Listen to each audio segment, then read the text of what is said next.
നമസ്കാരം. എൻ്റെ പേര് രാഖി പിയർ.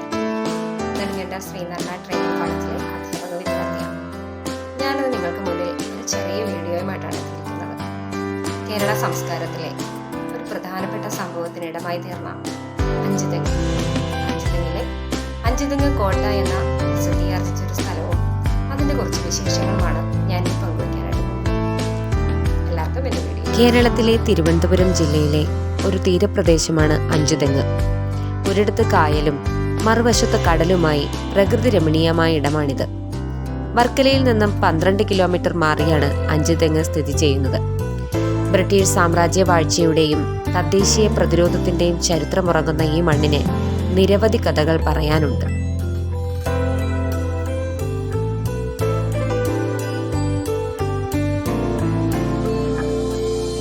ഇന്ന് നമ്മൾ അനുഭവിക്കുന്ന സുഖത്തിനും സൗകര്യത്തിനും നൂറ്റാണ്ടുകളുടെ സ്വാതന്ത്ര്യ സമരത്തിന്റെ ചരിത്രകഥയുണ്ട്. 300 വർഷത്തെ ഇംഗ്ലീഷ് കൊളോണിയലിസ്റ്റ് വാഴ്ചയുടെ ചരിത്രം കുടികൊള്ളുന്ന സ്മാരകമാണ് അഞ്ചുതെങ്ങ് കോട്ട.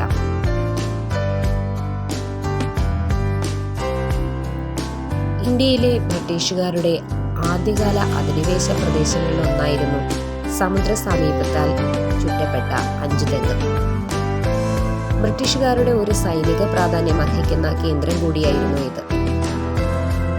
ക്രിസ്തുവർഷം 1690 ബ്രിട്ടീഷുകാർ ആറ്റിങ്ങൽ റാണിയിൽ നിന്നും ഒരു കോട്ട കെട്ടാനുള്ള അനുവാദം നേടിയെടുത്തു. റാണിയുടെ അനുവാദത്തോടുകൂടി കോട്ടയുടെ പണി 1698 പൂർത്തിയായി. ആറ്റിങ്ങൽ പ്രദേശത്ത് വ്യാപാരത്തിൽ ഫ്രഞ്ചുകാർക്കുണ്ടായിരുന്ന കുത്തക അവസാനിപ്പിക്കുന്നതിന് അഞ്ചുതെങ്ങിൽ ബ്രിട്ടീഷുകാർക്ക് ആധിപത്യം ഉറപ്പിക്കേണ്ടതുണ്ടായിരുന്നു. അതിനുവേണ്ടിയാണ് അഞ്ചുതെങ്ങിൽ കോട്ട പണിതത്. വെടിക്കോപ്പുകളും മറ്റും സൂക്ഷിക്കുന്നതിനും വ്യാപാര ആവശ്യങ്ങൾക്കുമായി ഈ കോട്ട ബ്രിട്ടീഷുകാർ ഉപയോഗിച്ചു. ചതുരാകൃതിയിലാണ് ഈ കോട്ടയുടെ നിർമ്മാണം പൂർത്തീകരിക്കപ്പെട്ടിരിക്കുന്നത്. മതിൽക്കെട്ടുകൾക്കുള്ളിൽ ഈ കോട്ടയുടെ ഒരു വശത്തായി ഒരു തുരങ്കം കാണാം. കോട്ടയ്ക്കുള്ളിൽ നിന്ന് കടലിലേക്ക് പോകുവാനും കടലിൽ നിന്ന് സാധനങ്ങൾ കൊണ്ടുവരുന്നതിനും വേണ്ടി ആണിത് ഉപയോഗിച്ചിരുന്നത്.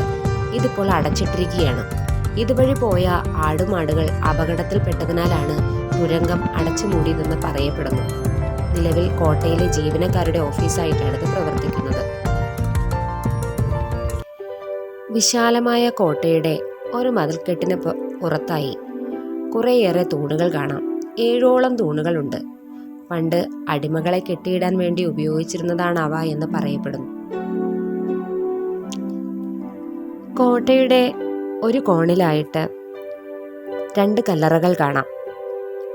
അതിലൊരു കല്ലറയിൽ അഞ്ചുതെങ്ങിലെ കമാൻഡറായ ജോൺ ബാബോക്കിന്റെ പത്നി ഡീബോക്ക് ഇവിടെ അന്ത്യവിശ്രമം കൊള്ളുന്നു എന്ന് രേഖപ്പെടുത്തിയിരിക്കുന്നു. അവരുടെ ജനന തീയതി 1678 നവംബർ 4 എന്നും മരണദിവസം 1704 സെപ്റ്റംബർ 2 എന്നും ആലേഖനം ചെയ്തിരിക്കുന്നു.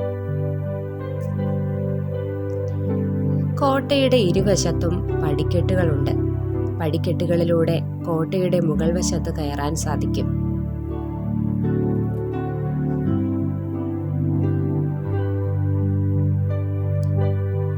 മുകൾ വശത്ത് എത്തിക്കഴിഞ്ഞാൽ കാഴ്ചഗോപുരത്തിന്റെ ഇടയിൽ നിന്ന് നോക്കുമ്പോൾ വിശാലമായ സമുദ്രം കാണാം.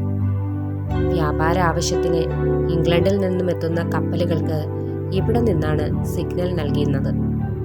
ഈ ഗോപുരത്തിന് മുകളിൽ നിന്നാൽ കടൽ മാത്രമല്ല, കോട്ടയുടെ ഉൾഭാഗങ്ങൾ മുഴുവനായും പ്രവേശന കവാടവും കാണാൻ സാധിക്കും. ഏതൊരു ആവശ്യത്തെയും പൂർത്തീകരിക്കാൻ അനുയോജ്യമായ എഞ്ചിനീയറിംഗ് മികവ് കോട്ടയിൽ പ്രത്യക്ഷമാണ്.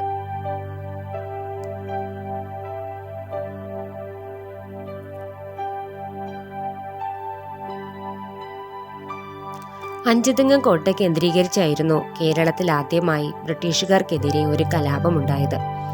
ആറ്റിങ്ങൽ റാണിയെ കാണാൻ പോയ ഒരു സംഘം ബ്രിട്ടീഷുകാരെ നാട്ടുപ്രമാണിമാരുടെ നേതൃത്വത്തിൽ തദ്ദേശീയവാസികൾ ആക്രമിച്ചു കൊലപ്പെടുത്തി. തുടർന്ന് 6 മാസത്തേക്ക് കോട്ട ഉപരോധിക്കുകയും ചെയ്തു. തലശ്ശേരിയിൽ നിന്നും കൂടുതൽ സേന എത്തിയാണ് കലാപം അടിച്ചമർത്തിയത്. വേലുത്തമ്പി ദളവയുടെ കാലത്ത് ബ്രിട്ടീഷുകാർക്കെതിരെ നടന്ന കലാപത്തെ തുടർന്ന് കലാപകാരികൾ അഞ്ചുതെങ്ങ് കോട്ട ഉപരോധിച്ചു. എന്നാൽ 1810 തിരുവിതാംകൂർ റെസിഡന്റായ മെക്കാളെ കോട്ട തിരിച്ചുപിടിച്ചു.